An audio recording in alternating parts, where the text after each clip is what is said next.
Check out FlipsideGaming.com for all your gaming needs. Use the promo code HEROES to save 10% on all orders over $10. From now through May 6th, if you use that promo code, you will automatically be entered into a drawing to win a War of the Spark booster box. See the description below for details.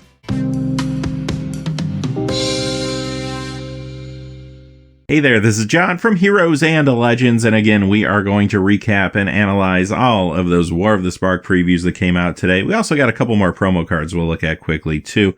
As always, if you're curious about the source of the previews, check out the description below. It's all down there. Let's go. We'll begin by looking at the promos that they revealed today. The first one is Diabolic Edict. It is a Japanese-only promo. It is in foil. And you'll be able to get this with a comic book, actually, in Japan, that it's going to be included with. So if you're in the States like I am, it might be a little bit difficult to get a hold of it. They're using the original art, as you can see, the card's on the right, and then we have a more recent printing on the left for reference there. And nothing too crazy, though, in the end. It is just Diabolic Edict, but it's kind of cool. Now, this promo is a little more crazy. Arcbound Ravager in foil with some new art. This is going to be acquired if you go to the Mythic Championship Qualifier events. If you participate in one of those, you'll get a copy of this card. Very, very sweet. Although, like I mentioned yesterday when we looked at the Judge promos, this is most likely an indication that these cards are not going to be reprinted in a Magic set, at least for a little while. Alright, on to the War of the Spark cards. Alright, don't get too excited yet. These are Planeswalker deck exclusive cards. So we're going to look at the 5 cards that are going to be in the Gideon Planeswalker deck that can only be found there.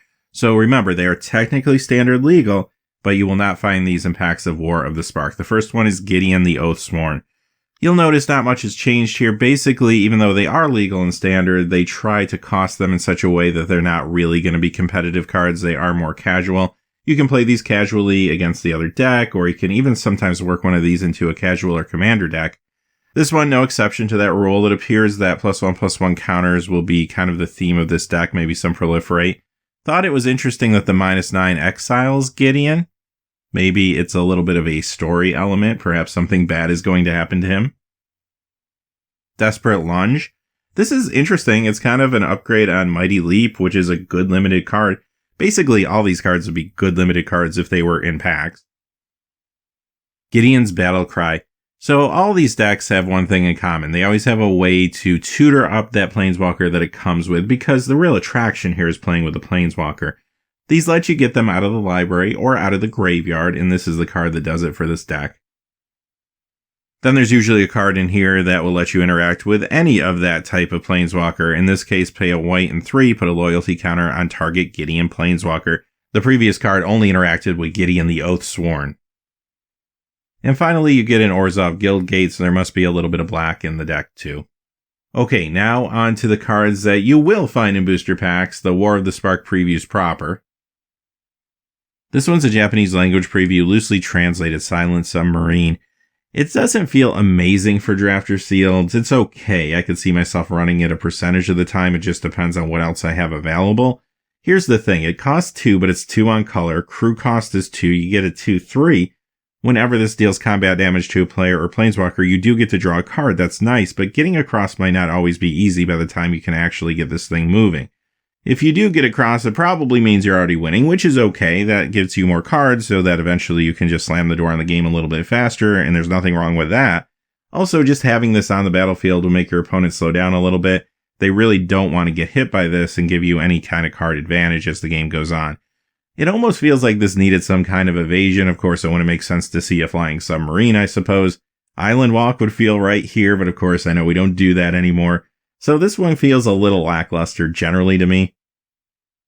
Spark Double. This is actually really sweet. Now, you can clone one of your creatures or Planeswalkers with this for just a blue and 3. Good economy there. Can't touch anything your opponent controls, unfortunately, but that's okay, because if you decide to clone one of your creatures, the copy will get a +1/+1 counter, which works very well in this set, of course, with Proliferate, for example, or other things that are going on. And if you choose to copy one of your Planeswalkers, it comes into play with an additional loyalty on it. Nothing wrong with that, but here's where it gets really spicy. The card that you duplicate, if it was legendary, this copy will not be legendary. So this is perfect for those interactions between 2 legendary Planeswalkers or creatures that would work well together, but of course can't continue to be in play on the battlefield at the same time. Things like Shalai, Voice of Plenty, or just imagine having 2 copies of Niv Mizzet Parun at play. That could be pretty sweet, right? For those type of interactions alone, I do think this does see a little standard play. In Limited, this will be good for you too, obviously. Now, sometimes clone effects are a drag, especially if they can't touch the stuff that your opponent has, because you could draw this and not have anything to clone at times, or nothing worth cloning, and that does happen. But the upside is usually pretty strong, and this one does give you added flexibility, which is nice. The other place you're going to be excited to try this out is Commander. Obviously, more interactions with legendary creatures or planeswalkers that are going to be able to maintain their presence on the battlefield together. Tamiyo's Epiphany. This is a good limited card. It's actually kind of a copy of Foresee. Now, it's sorcery speed at 4, which is going to most likely keep it out of standard. But in Draft or Sealed, this is a nice common pickup you can get maybe in the middle or even towards the end of a pack. It's going to help you dig deeper into your deck, hopefully find what you need when you need it. Here's a mythic. It's GodEternal Bontu, one of the Amonkhet gods. Now, it has that persistent ability that we saw on the red god yesterday, and that is kind of nice. It makes it hard to deal with and hard to keep down. If it dies or is exiled, it gets to go back to your deck 3 from the top. Now, what else does this card do? Well, it's a 5/6 menace for 5. Not crazy, but okay. And when it enters the battlefield, sacrifice any number of other permanents, then draw that many cards. Let's talk limited first. Obviously, it's a mythic. It should be a limited bomb. It is a limited bomb. You're going to love this card. And even if you're behind, getting a 5/6 blocker that is persistent, even if you can't afford to sacrifice a lot of stuff for your board state, it's still decent. But if you're in a board stall and later in the game this comes out and you're able to sack a bunch of extra lands or something for cards, then you can get some heat hopefully and close the game out. But the big question is, can you play this thing in standard? And I think you actually can.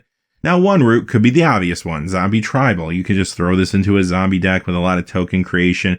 Early on, you try to beat in with small creatures, but then later on, maybe you sacrifice those tokens to try to hit bigger things. It could fit in well there, as long as it actually dies or is exiled. It will be persistent, so remember counterspells, or if you're forced to discard it, that's not going to help it come back. Now, where I'm really interested in this card, though, is maybe Mardu Aristocrats. I do think that deck is getting pushed with some of the cards in this set. This is just another one of them. And I think that deck has a chance to do better this season with new cards like this coming in to help it out. Time will tell. We'll know soon enough. And the other thing, obviously, you could do with this is just casual play. Everybody loves Tribal. Zombie Tribal would love to have a big beater like this for sure that is hard to deal with. GodEternal Rhonas. Okay, here's another one. And this one is not messing around. Another mythic, of course. Also, it is another zombie god. The ability, Death Touch on a 5/5. Okay, maybe that's not super exciting, but let's go deeper. When this enters the battlefield, double the power of each other creature you control until end of turn. Those creatures gain vigilance until end of turn.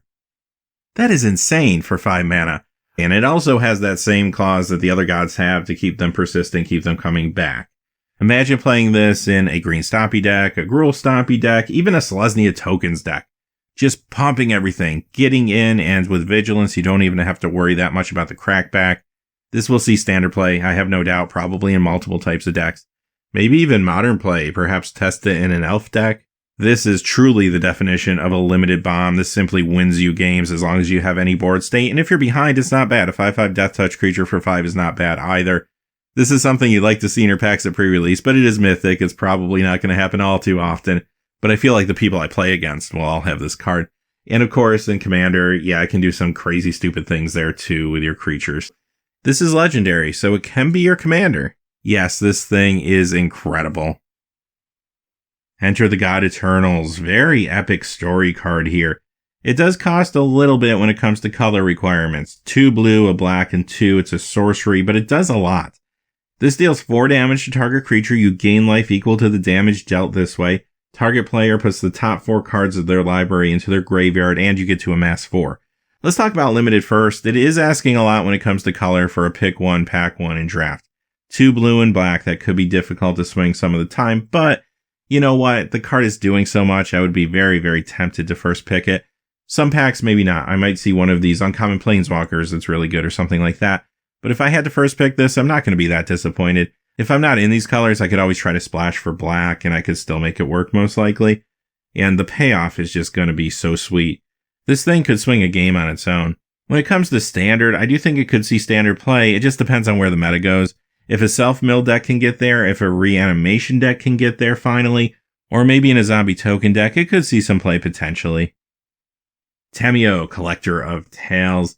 This is pretty sweet. Tamiyo gets one of the rare spots. 5 loyalty for 4, nothing wrong with that. The first ability is a little situational. Spells and abilities your opponents control can't cause you to discard a card or sacrifice a permanent.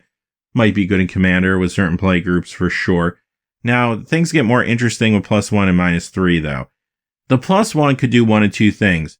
You could try to exploit that a little bit, maybe try to play like a Persistent Petitioner's deck. Could that get there in Standard? Well, I don't know. I'm a little skeptical, but if it does, this is probably the reason. Secondly, and maybe more realistically, the +1 is going to let you search for a card you really need when you need it.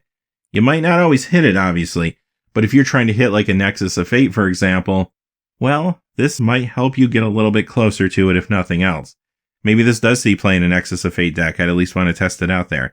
The other thing to point out is when you look at those cards, the ones you don't take go to the graveyard. They don't go to like the bottom of the deck or anything like that. So that does help you populate your graveyard, and again, might be interesting for reanimation strategies. And the -3 plays into this as well, because the -3 is a regrowth. So basically, if I keep missing and I'm populating my graveyard, eventually that -3 might be able to let me take something back that I could use later, even if it wasn't something that I actually called out with the +1. Yeah, there's tons of value here. This card will see Standard play, I have no doubt. And again, this is a great rare to have in Drafter Sealed if you're lucky enough to open it. Additionally, this will be fun in Commander. Like I alluded to earlier, you can play this with Persistent Petitioners, or really any of those cards that allow you to have any number of copies. Alright, those are our cards for today. We're going to come back tomorrow and recap everything that comes out over the next 24 hours. So until then, hey, thanks for watching. Please remember to like and subscribe, and have a great day. Hey, thanks for watching. This video is made possible through the generous support of viewers like you on Patreon. Check out the description below for links to our Patreon page, as well as our Amazon affiliate store, where a small percentage of all sales will also help support the channel. Finally, if you haven't had a chance yet to subscribe, hit that subscribe button so you don't miss any of the new videos on Heroes and Legends. Talk to you again soon, and have a great day.